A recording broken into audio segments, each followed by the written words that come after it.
운동의 프로 작가들은 최대한의 효율성과 속도를 추구하면서 작업실의 한도 내에서 작품들을 여러 개 펼쳐놓고 동시에 진행한다.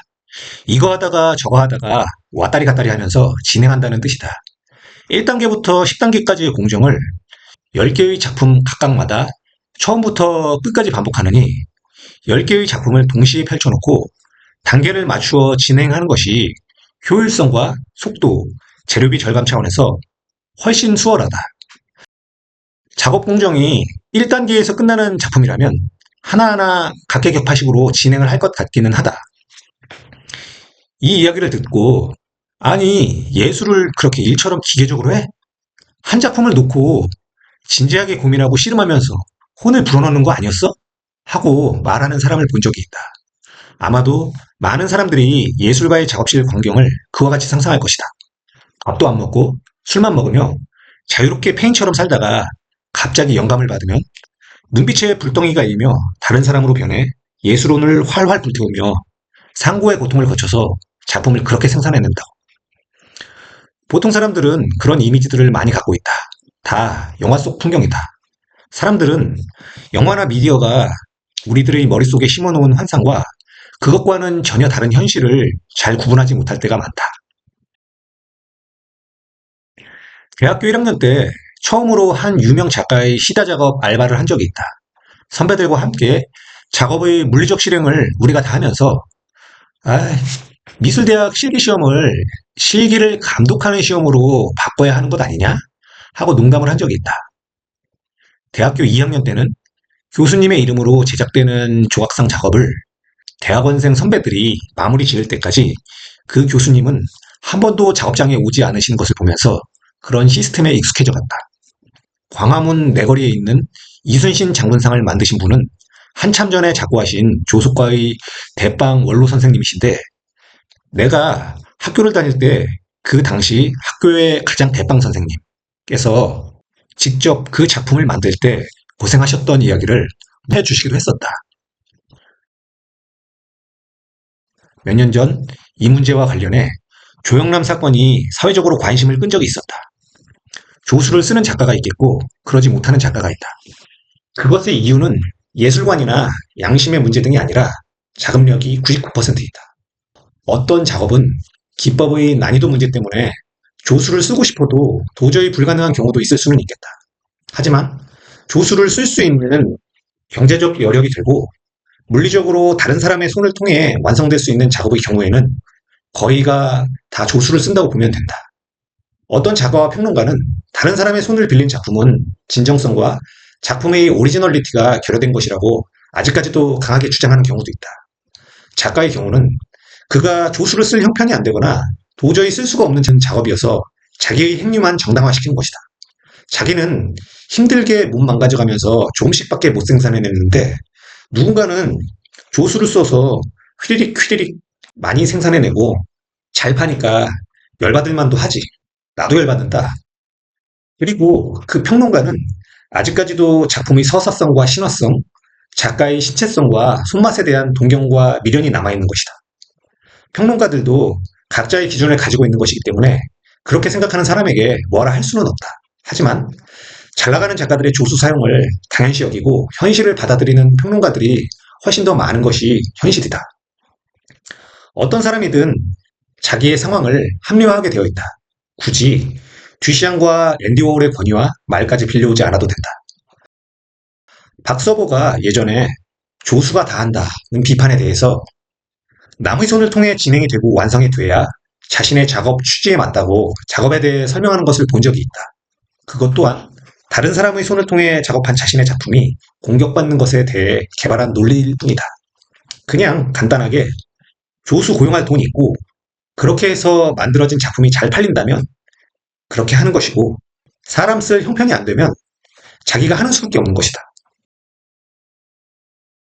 나는 직업이 예술가이고 예술을 좋아하지만 그것을 굉장히 신성시하고 순수하게만 접근해야 한다는 식의 예술 지상주의는 아니다. 충성의 대상으로도 보지 않는다. 그것을 대하는 생각과 방식은 각자마다의 것이고 선택일 뿐이다. 그리고 지금에 와서는 예술의 종류나 영역을 정확하게 규정하고 구분하는 것이 불가능하기도 하고 어떤 식의 작업은 조수를 써도 되고 어떤 식의 작업은 안 된다는 것 또한 파고 들어가면 애매해지고 앞뒤가 안 맞게 된다. 어떤 작업은 조수를 써도 되고 어떤 작업은 조수를 쓰면 안 되는 것인가? 도저히 혼자서는 할 수가 없는 대형 조각 작업은 조수를 써도 되는 것이고 혼자서도 충분히 할 수 있는 작은 회화 작업은 조수를 쓰면 안 되는 것인가? 그렇다면 그 딱 중간에 위치하는 중형 부조 작업은 써도 되는 것인가 안 되는 것인가? 안 된다면 어디서부터 써도 되는 것인가? 조수를 쓸 수밖에 없고 써도 되는 마지노선이라는 게 있다면 그 선을 간신히 넘긴 작업은 조수를 써도 되는 것이고 그 선에 미세하게 못 닿은 작업은 조수를 쓰면 안 되는 것인가? 혼자서는 불가능한 대형 작업은 조수를 쓸 수밖에 없을 텐데 그렇다면 소형 작업 100개는 쓰면 안 되나? 일의 양은 소형 작업 100개가 훨씬 더 많을 텐데 이렇게 애매해질 수밖에 없는데 어떤 작가는 조수를 쓰면 안 된다고 하고 어떤 작가는 애써 숨기고 어떤 작가는 조수를 쓴다고 욕을 먹는다. 나의 경우에는 지금껏 조수를 써본 적이 없다. 그런데 나도 좀 쓸 수 있었으면 좋겠다. 지금까지의 내 작업들은 내가 계획하고 그리고 있는 큰 바운더리 안에서 일부에 해당하고 내 작업을 이루는 요소 중 물리적인 부분 또한 작업의 일부분일 뿐이다. 삶은 유한하고 시간은 한정되어 있고 우리 모두는 선택하고 버리고 효과적인 방법을 찾는다. 나를 대체할 수 없는 부분은 내가 하는 수밖에 없지만 도움을 받을 수 있는 상황이 된다면 대신 해줄 수 있는 부분은 할 수만 있다면 당연히 도움을 받는 것이 맞다고 생각한다. 사람의 생각이나 가치관은 그 사람이 처한 물질적 환경을 정당화, 합리화하는 방향으로 형성되기 마련이다. 마르크스가 말한 대로 정신이 물질을 규정하는 것이 아니고 물질이 정신을 규정하는 것이다. 조수를 쓰고 안 쓰고는 작가의 가치관의 문제라기보다는 결국 형편의 문제이다. 작품이 잘 팔리고 그로 인해 돈 걱정이 없는 소수의 작가는 조수를 쓰는 것이고 그러지 못하는 대다수의 작가는 조수를 쓰고 싶어도 쓰지 못한다. 간혹 작품이 잘 팔리는 작가 중에서도 조수를 쓰지 않는 작가들이 있다. 그들도 가치관이 우선은 아니라고 생각한다. 가치관은 자신의 행동을 합리화시켜주는 쪽으로 만들어지기 마련이다. 그들의 작업은 조수를 쓸 필요가 없게 품이 적게 드는 작업이거나 아니면 그들은 정말로 작업을 즐기는 것 같다. 이러한 진실을 알게 됐을 때 갖게 되는 사람들의 충격과 배신감도 이해한다. 하지만 인간은 어떠한 상황에서도 결국 적응하게 되어 있다. 상처가 크고 혼란스러울 수도 있지만 주변을 살펴보고 다른 사람들은 어떻게 받아들이는지 눈치를 봐서 남들도 현실을 받아들인다면 자신도 빨리 적응하는 수밖에 달리 방법이 없다. 혼자서 우기고 그 배신감을 유지한다고 해서 바뀌는 것은 없다. 외로워지고 시대에 뒤떨어진 고지식한 감성을 갖고 있는 사람으로 치부되기 쉽기 때문이다. 결국 중요한 것은 작가가 직접 했느냐 아니냐가 아니다. 그 작가가 권위를 가지고 있는 작가인지가 중요한 것이다. 권위를 가지고 있는 작가의 작품이라면 그 어떤 방식으로 작업을 했든지 간에 인정을 하는 수밖에 없다. 앤디 워홀이나 제프 쿤스, 데미안 허스트, 무라카미 다카시처럼 공공연하게 조수를 썼든지 아니면 수많은 대가들처럼 은밀하게 조수를 썼든지 간에 그것이 결국 인정된 것이라면 받아들이는 방법 외에는 다른 방법이 없다. 커다란 권위는 사람들의 저항선을 조금씩 침식시키고 결국 함락해버린다. 결국 중요한 것은 인정된 권위를 가지고 있는가이다. 분노와 비판은 아직 권위를 획득하지 못한 힘없는 작가들을 향할 뿐이다. 사장에게서 걷어차이고 김대리 찾는 것처럼 말이다. 우리의 샌드백 김대리 견디다 못해 회사 때려치웠댄다. 김대리가 회사를 나갔으니 조대리가 필요했던 것이다.